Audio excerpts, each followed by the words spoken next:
Thank you. Thank you so much for joining us. We rarely get a chance to even talk a little bit, and you've given us an hour here. So we are so delighted and thankful. We know you're at training camp with Leeds United in Spain, a little warm weather, where I know a lot of teams have gotten away. What's that been like for you and the squad? Yeah, it's been a little bit different just because with the pause with the World Cup and obviously for everybody in this business, it's been a little bit of a time to separate and watch the World Cup a little bit more. For us here at Leeds, I think we've used it to get some guys healthy, to kind of reinforce some of the tactical themes that are important, to get away a little bit, which is always important in this world, is to find times to actually be a person. So, but it's been good, and the guys, the energy's been good, and the work here is always at a high level. So I enjoy this team a lot.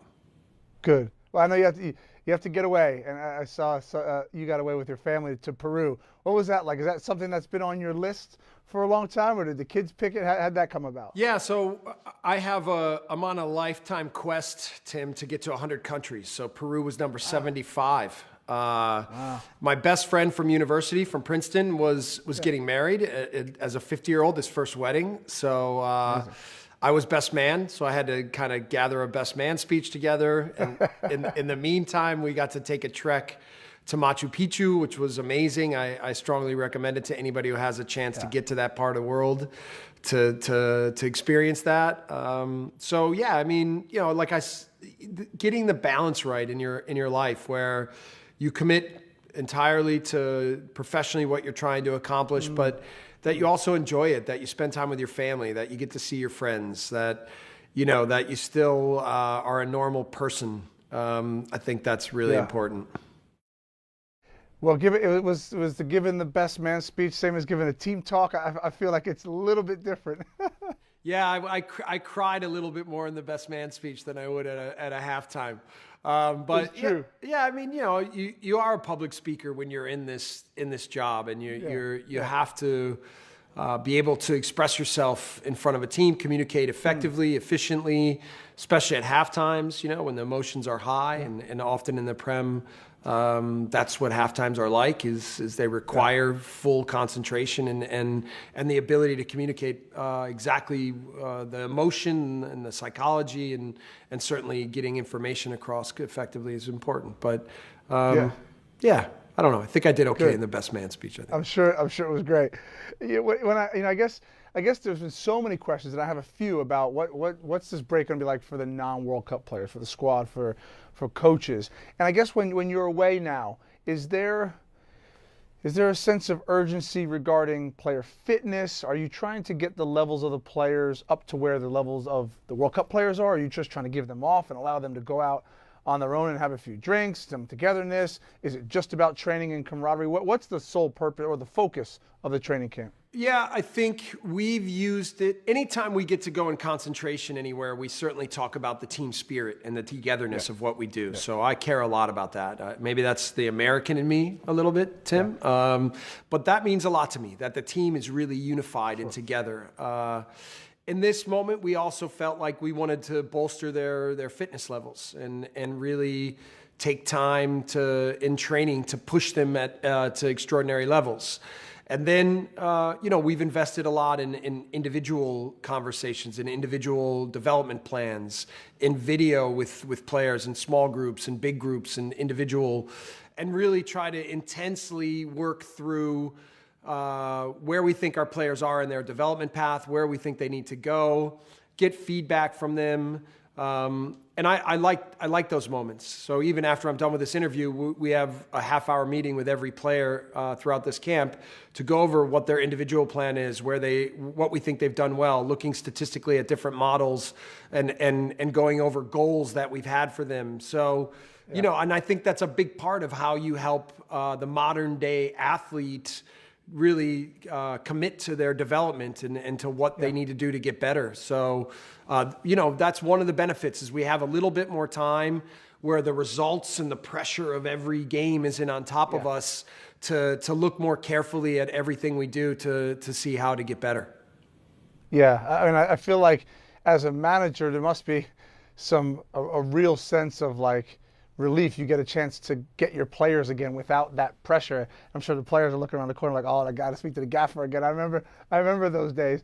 But we look at this, and the conversation has been going on since we knew the World Cup was going to be in the winter, and I guess now it's a bit of a fluid question, but where are you now seeing the pros and cons, right? Because going into it, we said, oh, well, the teams will train a bit, the teams will go away, we don't know about injuries.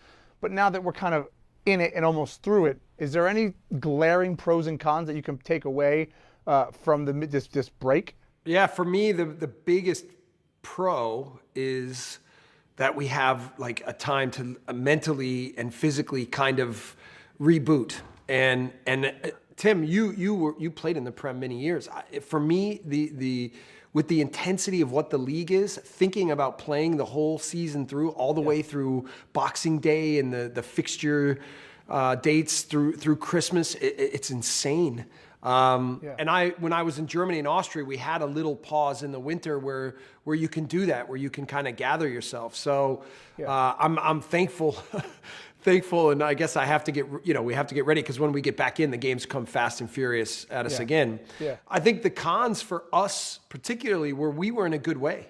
Obviously the win against Liverpool, the comeback win against Bournemouth. I think the performance against Tottenham, as much as it was a loss and it was really frustrating the way that we gave the game away in the end, we played really well in that match. So I think we're on an upswing, and the key for us is to continue to pick up where we left off. The first thing I said on the first day of training when we came back is every day the concentration and the commitment has to be with this Man City game in mind, knowing that we're playing what I consider to be the best team in the world when we get back at it, and that has to be our standard for what our expectation is out of every day.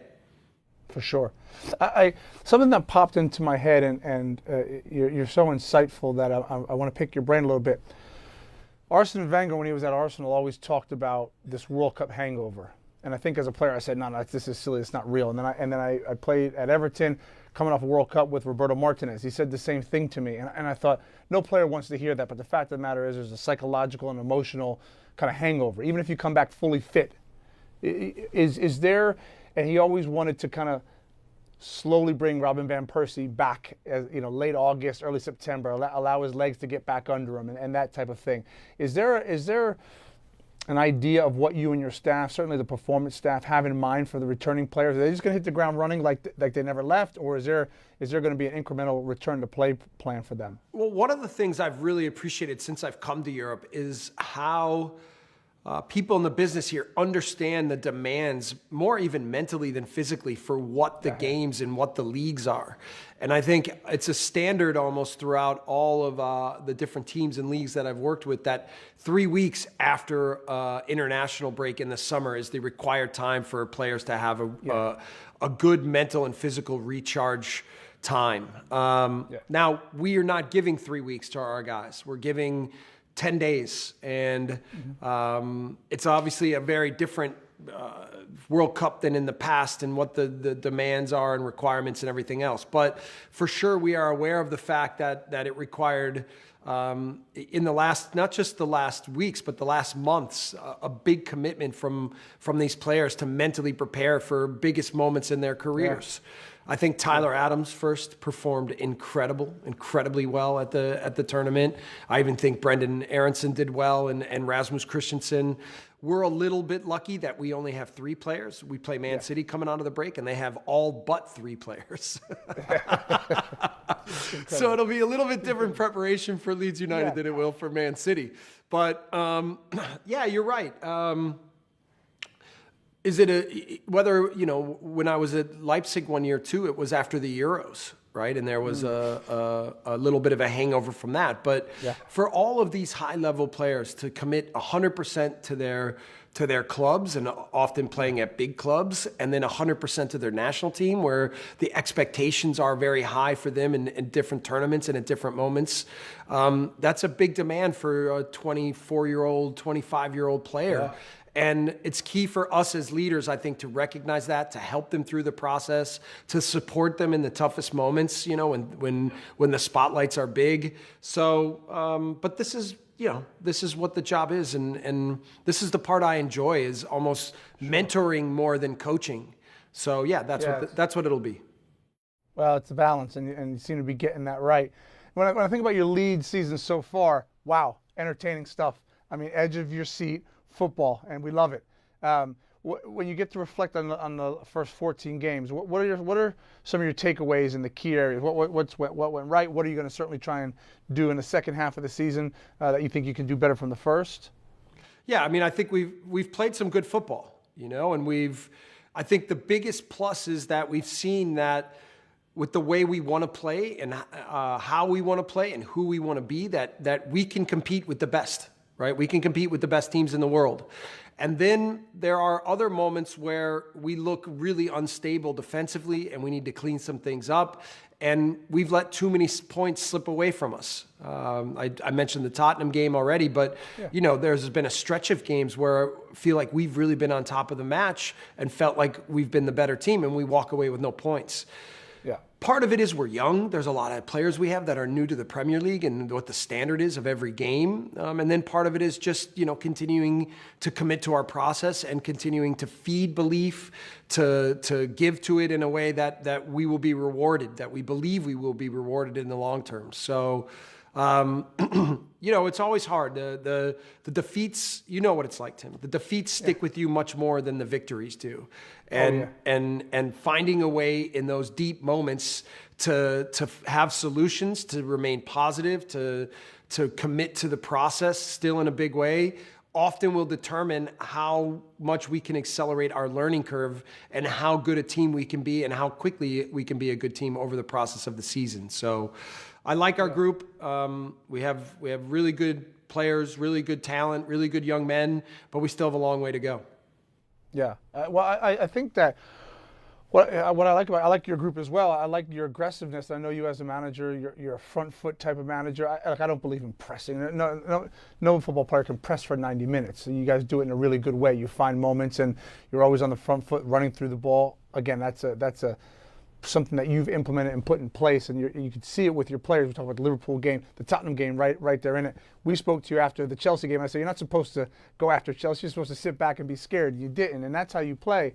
And I would imagine the same is going to be said for when you step on the field against City, and we'll actually be there, which is really exciting. Is there moments, as you mentioned, there's some naivety, there's some youth. Is there moments where you say, it's so hard to win a Premier League game? You know that, I know that, yet you guys oftentimes find yourself right in the thick of the game, in the ascendancy.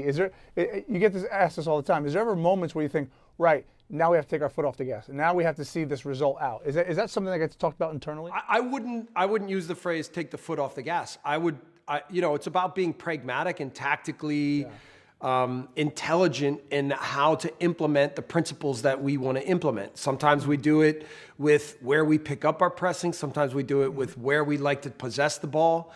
Sometimes we do it with formations and selection of players at different times.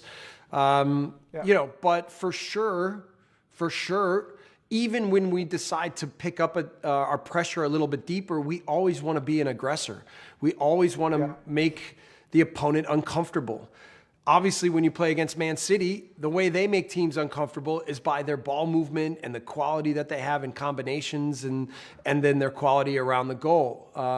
And limiting that and limiting space for them is the biggest challenge that you always have when you play teams like Man City. And I think of all the ball possession teams, Man City's the best. You saw against Arsenal that we did that very effectively. And we should have been able to find more out of that game. And so, it's about educating the players as to how to be pragmatic, but how to still remain aggressive as a group in the right moments and how to apply the principles. So, but that's why I say don't take the foot off the gas. Yeah. This is the one thing I love about this kind of football that we play is it matches my personality. Like I'm an aggressive guy. I like to be fearless. I like to go after. It's the reason that I'm here, Tim. It's because I'm not overwhelmed by this experience. I enjoy it. I embrace it, and I want to get the most out of it for myself, for our team, for our club. So I think staying true to who you are in all moments is really important. Yeah, it's the art of coaching. It's something that fascinates me.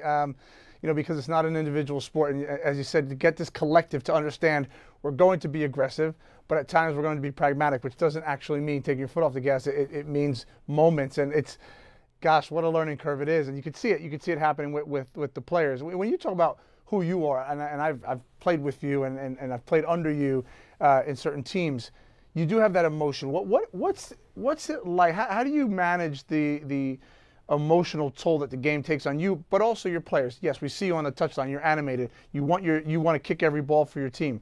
That's a brilliant way to be. Then you have to then shift gears, downshift maybe, go into the dressing room, give a team talk. How are you managing those emotions personally within the course of the game? Not always well. No, but for sure, when you do this, the most important thing is you try to wrap your mind around how to equip your players with the kinds of ideas and mentalities and intelligence in every way to what, under your vision of what a team is, how to equip them with those kinds of skills. And I say skills because like every manager has a different way about going about things, about their playing style, their tactics, the types of players that they find fit their systems.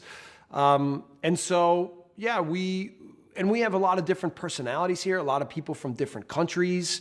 And so the ability for me to communicate and also relate with them on a certain level every day, so that the identity of what we are becomes us, not just me. And I'm a really big believer in that. And then, in the most heated moments, know how to feed them the right way, know how to help them relax the right way, know how to stay calm, know how to raise the emotion, how to use all of these things to be at our best and provide them and us with exactly what every moment requires. Yeah. That's in training every day. That's in, every day they step into the training ground, what the feeling is like, what the energy is like, and how that translates to how we play football. That's, some people ask me, what one thing, or it's not, for me, it's not one thing, it's everything, right? It's they look at me, they see what I say, they see how I act, they see how I react. And I'm not perfect by any means, but I always want to represent what I feel is right for us. And it's, when you're a captain, you have a version of that when you're on the pitch, right? You want to be at your best. You want to know each player. You want to know how to tie the pieces together so that that we as a group can perform. It's just when you're on the pitch, you can also control a lot more of what's happening within the game. Whereas when you're on the touchline, it's a little bit more about making sure that you've implemented it time after time so that they're able to execute freely without needing me. Yeah, that's a difficult challenge, certainly for managers who want to have their input on the game. When I think of your Leeds team, it's obvious. You want to stay up. You want to climb the table, right? Got that part. In the second half of the season, is there anything that sticks out? Is there any common themes for your team? Again, like I said, staying in the league is massively important. Keep climbing that table. But have you pinpointed any certain goals that you want to achieve in the second half of the season? Yeah, the big one is defensively. We just want to be more stable.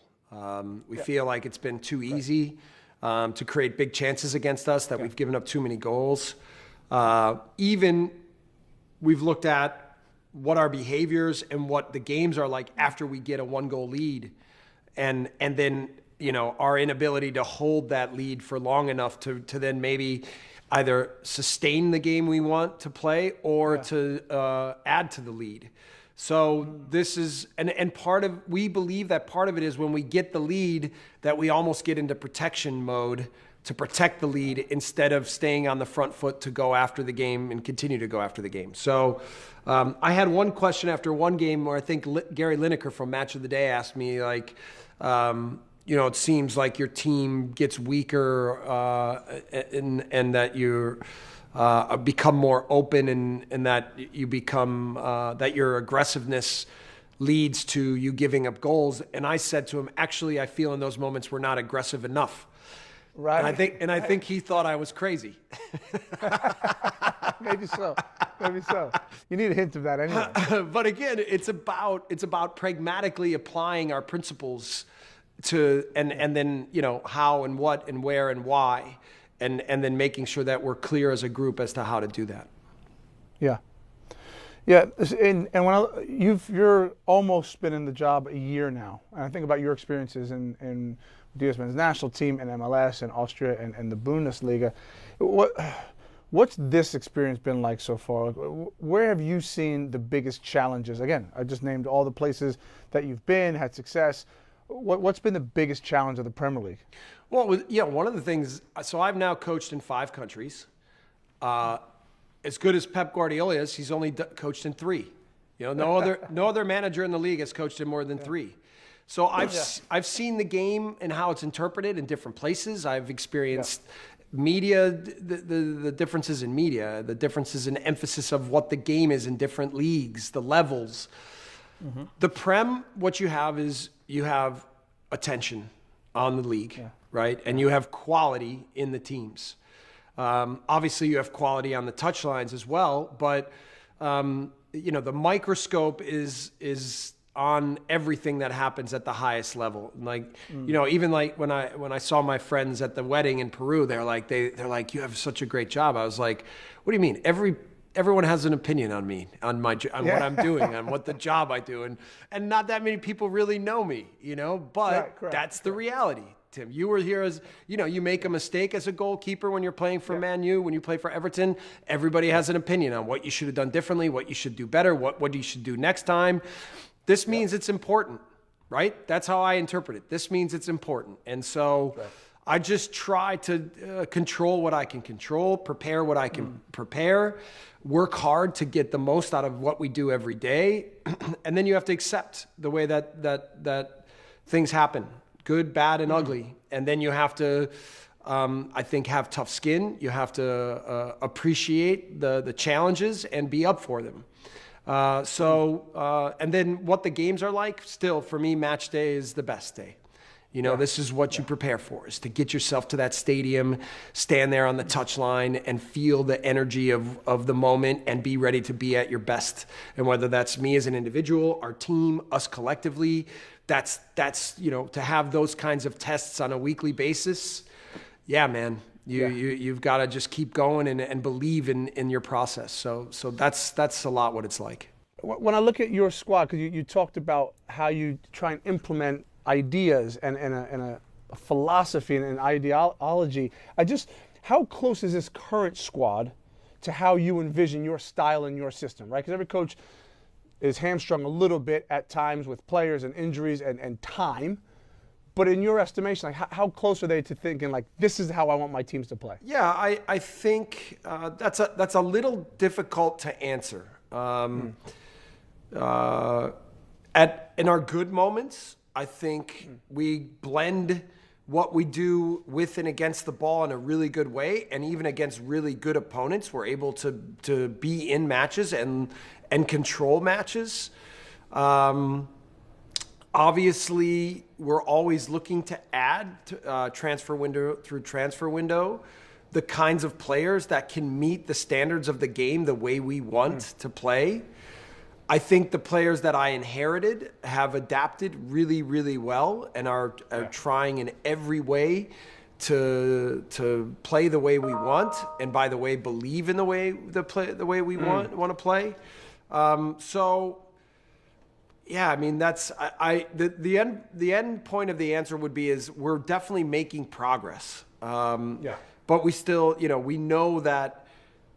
I mean, in this league, it's when you play Liverpool, and even if you say, okay, this is our playing style and this is the way we want to play, like the quality they have on the pitch and the years that they've been together means the ability to implement exactly what you want at all levels is tested at the highest. So, but I would still, maybe a random number would be like 30-40% of where I want us to be. Yeah. But we're moving. We're moving in the right direction.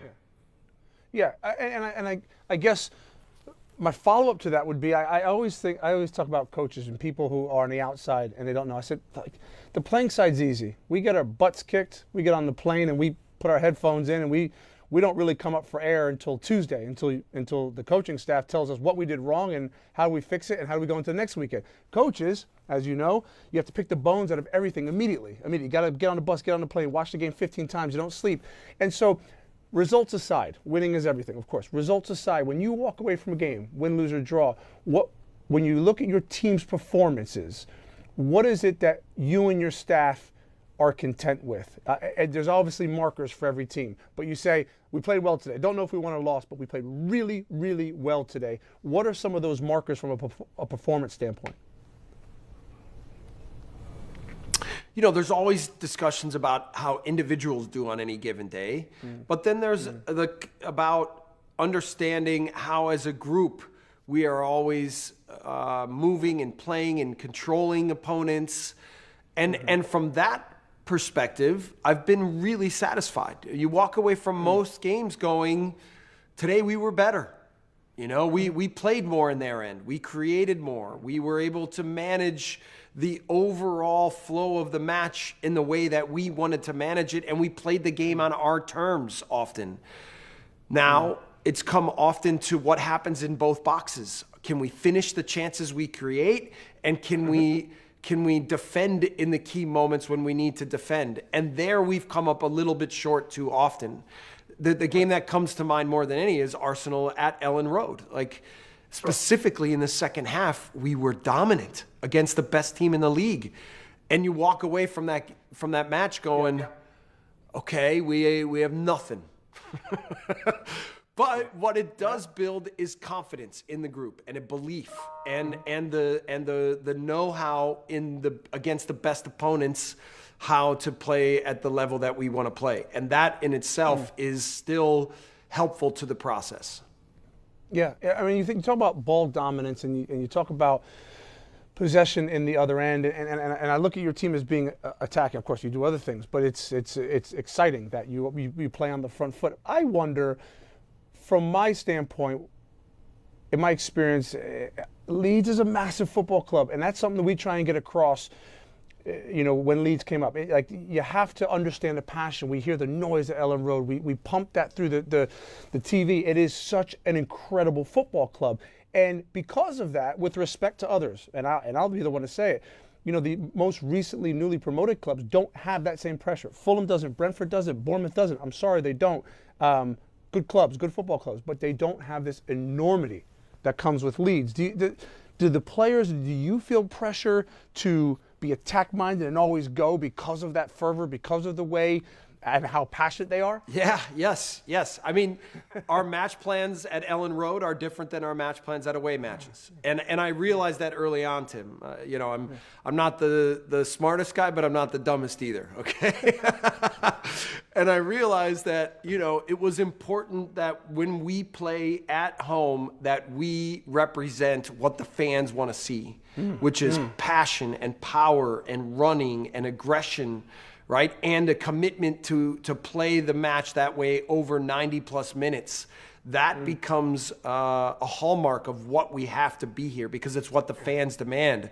But it's the beauty of me being here. You're right, it's a big club, and there's major pressure, and there's major influences that affect everything we do. But I believe I fit the demeanor and the idea of what the club should be. I think that's one of the reasons why the leaders in the club went after me to bring me here, was because they believe that I fit the mentality of what we're doing. Sure. Sometimes I get criticized in being too positive. Maybe it's sometimes that not everybody likes to hear an American accent in interviews and on TV. It's true, Tim, right? But no, trust me, I get it. Yeah, but it's my job to change those perceptions, and it's also my job to represent the club in a way that helps us honor the history, which is big here, the community, the fan base, and the identity of what we are. Yeah, well, I love your truth and honesty, because it's good for people to hear you talk about styles, home and away, because I think for me there is such thing as the soccer gods. There are unwritten rules, and I had a manager who I loved dearly, and every single time we went away from home, Jesse, he would look at us before we went out the door and said, "You did not come here to entertain." Basically saying, when we're at home, yeah, we got to entertain. He said, but when we go away to Newcastle or Old Trafford, it's not your job to entertain. And it's on the home team. That onus is something that is it's such an interesting dynamic of football. Let me shift gears a little bit to Tyler Adams. And obviously there's a smile on my face. I think there's a smile on every American's face when we talk about Tyler Adams, both club and country. You brought him in. You liked him. You had him before. Did you know he'd be such a brilliant fit for Leeds Football Club? I hoped that he would be exactly what he is, because I know him so well. I mean, if I go back to meeting him when he was 15, and I've obviously with his success in the World Cup, I've done a lot of these kind of interviews that go back to, and I like being nostalgic. I like thinking about the baby face on the kid that I saw at 15 years old, but the man that he looked like on the pitch. Yeah. And I've talked multiple times about his first day in training. He whacked Dax McCarty, our captain at New York Red Bulls, and looked at him like, "Get up." So with someone like him, I always want to make it clear I don't take any credit for who Tyler is now, and my job as someone who believes in him entirely and as a mentor and as a coach has been just trying to guide his energy and his efforts in ways that I believe could benefit him and us as a team. And certainly the sense of pride I feel when I watch him play in the World Cup. And I said publicly that the day I first saw him playing for the U-17s when he was 15, in my head, I literally pictured 8 years, 10 years down the road, him captaining the national team at the World Cup, because I could see that. You could see that he had those building blocks at that age, and it was just about encouraging him, challenging him to grow, and helping him implement the things that he had naturally, the gifts he had naturally, and he's done that in a really good way. The beauty is that at Leeds here again is the football that we play, the way that we know each other, the things that the fans demand, the things that they like to see. Tyler Adams represents perfectly. Yeah. Right? And so I think that's part of the reason why we've been able to really pull out and extract the best version of who he is right now and see him. His development curve in the last 6 months has been fantastic. He's no doubt playing the best football of his life. It's been impressive. Yeah, and look, I mean, I think it has to be said, the youngest American captain in a World Cup since 1950, it speaks to his character. I wonder if you could give us some insight. He's a new player to football club. I've been one, you've been one. It's difficult to get in and really understand what a football club is like when you just get there, right? You're just trying to survive. Do you see that day to day? Do you see the leadership and that character day to day with his teammates, in the canteen and dressing room? Yeah. So, I mean, first, there's a benefit to having, the relationship that he and I have, and then coming to the club, and then there's a detriment. The benefit is we know each other. The detriment is that everyone thinks that he's my guy. He's my son. For sure. Right? But what was funny is he was treated more like that at Leipzig when I came back than he has been here at Leeds. And I think it says a lot about the group. Here at Leeds, the group is really committed to doing everything they can to be successful because they know it requires full energy to the process, to the project every day, and that's the only way we can be successful with the competition that we experience on a weekly basis. Yeah. To be clear, I was asking Tyler more when I went to Leipzig to be a bigger voice and a bigger leader because I felt like that club and that team was more devoid of that. Whereas when he came here of Leeds, I believed we had really good leadership and we had a really good understanding of what was necessary to be the best version. And I just wanted him to come and be Tyler. And that's what I talked to him about, that I didn't need him to focus on leadership. I just needed him to focus on getting back to the things that make him a good player. And I think the relief of some of that has actually allowed him, without the pressure of being a leader, to be himself, which is naturally a leader. And, it's not like he's a massive voice in the team, but he's a well-respected voice. And I think given where he's at within our group, that's exactly where he should be and what is best for him. Yeah, and to follow up on that, I think your job as a manager is to continue to nurture, right? So my question to you is, He's hit the ground running. He's been brilliant as a Premier League footballer for Leeds. He's now the captain of the U.S. national team. Didn't put a foot wrong in the World Cup. Where do you continue to challenge? In what area are you now continue to say you've got to keep your feet on the ground and I need you to go a certain direction? No, I think he can improve in almost every aspect of what he does.